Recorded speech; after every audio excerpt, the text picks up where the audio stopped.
জ্যোৎস্না রাতের চাঁদের আলোয় তালদিঘির পুকুরের জল যেন আরো ঝলমল করে উঠেছে।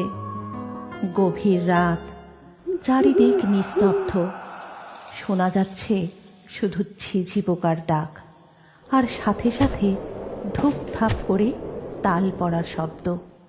গোটা গ্রামের মধ্যে ছিল এই একটাই তালবন, যেখানে সারি সারি তাল গাছ থাকলেও সেই গ্রামের মানুষ কোনো দিন কোনো তাল কুড়িয়ে খেতে পারত না, কারণ সেই তালবনে বাসা বেঁধেছিল এক ভূত আর শাকচুন্নি। কেউ যদি ভুল করেও সেই তালতলায় একবার যেত, সে আর বেঁচে বাড়ি ফিরতে পারত না। তার মাথায় তাল ফেলে তার ঘাড় মোটকে খেত এই ভূত আর শাকচুন্নি। তাই গ্রামের মানুষ তাল খাওয়ার আশা একেবারেই ছেড়ে দিয়েছিল। সেদিন গভীর রাত, ধূপধাপ করে তাল পড়েই চলেছে। তখন সবাই ঘুমিয়ে, শুধু চোখে ঘুম ছিল না বানি ও ডকাইয়ের। দিদি, ওই দিদি, শুনতে পাচ্ছিস তাল বনে কত ধূপধাপ করে তাল পড়ছে? কত দিন হয়ে গেল তালের পিঠে, তালের বড়া কিচ্ছু খাইনি। চল না দিদি, আমরা গিয়ে কিছু তাল কুড়িয়ে আনি। মা তো ঘুমোচ্ছে, কিছু বুঝতে পারবে না। চল না, মা ওঠার আগে আমরা চলে আসবো। তুই কি পাগল হয়েছিস ভাই? জানিস না ওই তালবনে ভূত থাকে, যে একবার যায় তার ঘাড় মোটকে রক্ত চুষে খায়। ওই ভূত! ওরে বাবা, না না, আমি যাব না, আর তোকেও যেতে দেব না। তার থেকে চুপচাপ ঘুমিয়ে পড় বলছি। আরে বাবা, ভূতেদেরও তো ঘুম পায় নাকি? এত রাতে ওরাও মনে হয় ঘুমোচ্ছে। তুই চল তো, কিচ্ছু হবে না। এই বলে ডকাই তার দিদি বাণীকে নিয়ে তালবনের দিকে যায়। তাদের মা তখন ঘুমিয়ে কিচ্ছুটি টের পায় না। আর এদিকে দেখো গিন্নি, কত তাল পড়েছে। কতদিন হয়ে গেল তালের বড়া, তালের পিঠে কিছুই খাইনি। তুমি তো মাঝে মাঝে এসব বানাতে পারো নাকি? মরণ, সেই কবে তো মরে ভূত হয়েছ, এখনো এটা জানো না ভূতেরা কি আগুন জ্বালাতে পারে যে তোমাকে আমি তালের বড়া ভেজে খাওয়াবো? ওসব আর খেতে হবে না, এই কাঁচা তাল খেয়ে তোমার মনের স্বাদ মেটাও। আর তুমি রাগ করছো কেন?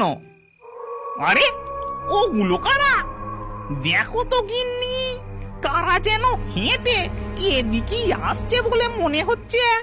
হ্যাঁ, কিন্তু এটা তো একটা বাচ্চা ছেলে আর মেয়ে মনে হচ্ছে।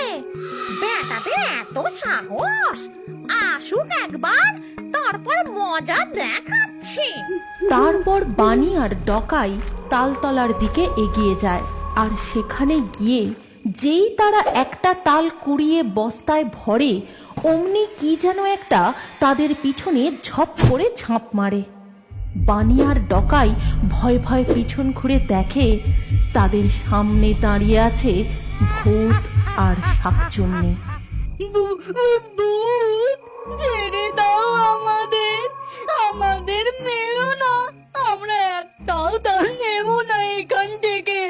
আমাদের বাড়ি যেতে দাও, ছেড়ে দাও আমাদের। ছেড়ে দেব? তোদের ঘর মোটকে রক্ত চুষে খাবো। যেখানে গ্রামের কোনো মানুষ আসতে ভয় পায়, আর তোরা বেটা চুনোপুটি রাতের বেলা এখানে তাল কুড়োতে এসেছিস। তোদের এত সাহস! এবার তোদের মজা বার করছি। না না, আমাদের ছেড়ে দাও। আমার ভাই তো ছোট্ট, ও তালের বড়া খেতে না খুব ভালোবাসে। তাই না, আমরা তালের বড়া বানানোর জন্য তাল কুড়োতে এসেছিলাম। বিশ্বাস করো, আমরা তোমাদের একটাও তাল নেব না। শুধু আমাদের ছেড়ে দাও, আমাদের মেনো না। কি বললি? তোরা তালের বড়া বানিয়ে খাবি? ঠিক আছে, তোদের তোদের ছেড়ে দিতে পারি, কিন্তু একটা শর্তে। তোরা তালের বড়া বানিয়ে আগে আমাদের দিয়ে যাবি। যদি না দিয়ে যাস তাহলে তোদের না না, আমরা দিয়ে যাব।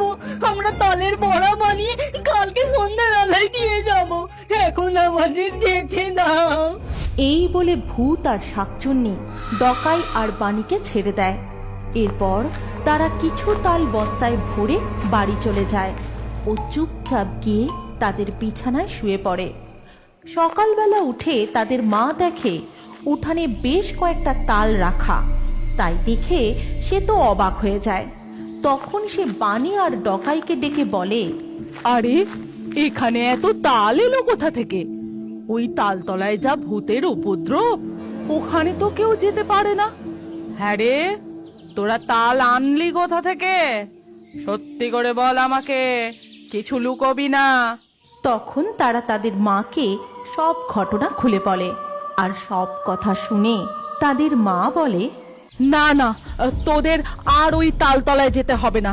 যা এনেছিস এনেছিস, আর খবরদার ওই তালতলার দিকে আর পা বাড়াবি না। যাই হোক, আজ সন্ধেবেলা আমি এই তালগুলো দিয়েই তোদের তালফুলুরি বানিয়ে দেব। এই কথা শুনে ডকাই আর বাণী তো খুব চিন্তায় পড়ে যায়। আর এদিকে সন্ধেবেলা নামে তুমুল বৃষ্টি, তার সাথে ঘন ঘন বাজ পড়তে থাকে। তাই দেখে ডকাই বাণীকে বলে, কি হবে রে দিদি? এত বৃষ্টিতে আমরা তালের বড়া নিয়ে যাব কি করে? আর না গেলেও যে ওই ভূত আর শাকচুন্নি আমাদের রক্ত চুষে খাবে। হ্যাঁ, এখন কি করি বলতো? আর এদিকে রান্নাঘরে তাদের মা তালের বড়া ভাজতে থাকে। আর সেই গন্ধে গোটা গ্রাম এক্কেবারে ম ম করে। সেই তালের বড়ার গন্ধ গিয়ে পৌঁছায় ভূত আর শাকচুন্নির নাকে। তখন তারা বলে, আহাহাহাহা, কি সুবাস! তালের বড়ার গন্ধে আমার জিভ থেকে তো টস টস করে জল পড়ছে। ওই দুষ্টু পাজি ছেলে মেয়েগুলো তো আর তালের বড়া নিয়ে এলো না। বেটা দুটোকে একবার হাতে পাই, তারপর মজা দেখাবো। চলো না গিন্নি, গন্ধটা কোথা থেকে আসছে একটু যাই। হ্যাঁ গো, এই গন্ধে আমারও না খুব তালের বড়া খেতে ইচ্ছে করছে। চলো চলো যাই। তারপর তারা সেই গন্ধ অনুসরণ করতে করতে ডকাইদের বাড়ির রান্নাঘরের জানলার পেছনে আসে। এদিকে বাইরে তুমুল বৃষ্টি, আর জানলা দিয়ে উঁকি মেরে ভূত দেখে ডকাইয়ের মা গরম গরম তালের বড়া ভাজছে। তালের বড়া তাল পোড়ালি আমি বড় ভালোবাসি। একটা খাবো, দুটো খাবো। তালের পিঠে তালের পায়েস টপটপটা সবটা খাবো। ভাজলে পরে হাঁসের বাড়ি গন্ধে কি আর থাকতে পারি। ভূত অমনি জানলা দিয়ে হাত গলিয়ে গরম তেল থেকে তালের বড়া টপ করে তুলে নেয়। প্রথমে সে নিজে খায়, তারপর শাকচুন্নিকে দেয়। সেই সময় ডকাইয়ের মা রান্নাঘর থেকে বেরিয়ে যায়। তখন ডকাই আর বাণী রান্নাঘরে আসে। তারা দেখতে পায় কে যেন জানলা দিয়ে হাত গলিয়ে গরম তেল থেকে তালের বড়া টপাটপ তুলে নিচ্ছে। আর শুনতে পায় ফিস ফিস করে কথা বলার শব্দ। আহাহাহা, কতদিন পরে তালের বড়া খাচ্ছি, সেই একই স্বাদ। আচ্ছা গিন্নি, মনে আছে বেঁচে থাকতে তুমি আমায় কত তালের বড়া, তালের পিঠে করে খাওয়াতে? মরার পর থেকে এই প্রথম তালের বড়া খেলাম, পরাণ আমার একেবারে চুরিয়ে গেল। হ্যাঁ গো, ঠিক বলেছ। তালের বড়া খেয়ে আমার পেট মন দুই ভরে গেছে। চলো এবার যাই। তাদের সব কথা ভেতর থেকে ডকাই আর বাণী শুনতে পায়। তখন বাণী বলে, দেখছিস ভাই, ওই ভূতগুলো ঠিক আমাদের বাড়ি চিনে চলে এসেছে। আবার নিজেরাই কড়া থেকে তুলে সব তালের বড়া খেয়ে নিয়েছে। বাইরে তো এখন বৃষ্টি থেমে গেছে। চল, আর যে কটা তালের বড়া রয়েছে না, ওগুলো দিয়ে আসি, না হলে যদি সত্যি সত্যি ঘর মটকে দেয়। এই বলে বানি আর ডকাই যে কটা তালের বড়া ছিল সেগুলো কোঁচড়ে বেঁধে নিয়ে তাদের মায়ের চোখে ফাঁকি দিয়ে ওই তালের বনের দিকে যায়। তাল বনে ডকাই আর বানিকে আবার আসতে দেখে ভূত বলে, ওই বেটারা আবার আসছে। কই, হাতে তো তালের বড়া দেখতে পাচ্ছি না। আমাদের সাথে চালাকি, দাঁড়া। তারপর তারা তালবনে আসতেই ভূত অমনি তার হাত বাড়িয়ে ডকাইয়ের ঘাড় ধরে উপরে তুলে নেয়।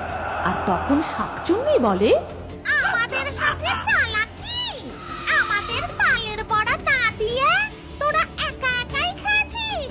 দেখ, এবার তোদের ঘর মোটকে রক্ত চুষে খাবো। না না, আমার ভাইকে ছেড়ে দাও। ও এই নাও, এই নাও, আমরা এনেছি তোমাদের জন্য তালের বড়া এনেছি। তারপর বানি তার কোঁচড় থেকে তালের বড়া বার করে তাদের সামনে ধরে আর বলে, আর এই কটাই তো তালের বড়া বেঁচে ছিল, বাকিগুলো তোমরাই তো খেয়ে নিয়েছো জানলা দিয়ে হাত গলিয়ে গরম তেল থেকে টপ টপ করে তুলে। আমরা এখনো একটাও তালের বড়া খাইনি, বাকিগুলো যা ছিল তোমাদের জন্যই এনেছি। এই নাও, এবার আমার ভাইকে ছেড়ে দাও। ভূত তখন ডকাইকে নিচে নামিয়ে দেয় আর বলে, ওটা তোদের বাড়ি ছিল? আহা, ওই তালের বড়ার কি স্বাদ! আর তোরা এত ভালো, নিজেরা না খেয়ে বাকিগুলো আমাদের জন্য আনলি। এমন সুস্বাদু তালের বড়া খাওয়ালে কি তোদের আর মারতে পারি? যা যা, তোদেরকে ছেড়ে দিলাম। আর শোন, আজকের পর থেকে তোরা এই তাল বাগানে তাল কুড়োতে আসতে পারিস। আমরা তোদের কিচ্ছু করব না। কিন্তু হ্যাঁ, একটা শর্তে, তোরা যখনই তালের পিঠে বা তালের বড়া বানাবি তখনই কিন্তু আমাদের দিয়ে যেতে হবে। মনে থাকবে তো? হ্যাঁ হ্যাঁ শাকচুন্নি কাকি, ঠিক মনে থাকবে।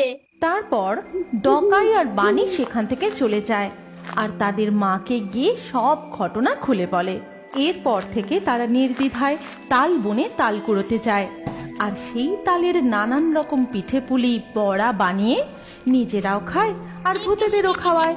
আর কিছু তাল তারা দুই ভাই বোনে গিয়ে গ্রামের বাজারে বিক্রি করে। এইভাবে তারা সুখে শান্তিতে দিন কাটাতে থাকে। আমাদের গল্প এখানেই শেষ হলো। আপনার যদি আমাদের এই গল্প ভালো লাগে তাহলে এই ভিডিওটি লাইক অবশ্যই করুন। আর এখন আরো একটি মজাদার নতুন কার্টুন দেখার জন্য স্ক্রিনের উপর এই ভিডিওতে ক্লিক করুন আর আমাদের চ্যানেলটি তাড়াতাড়ি সাবস্ক্রাইব করে নিন।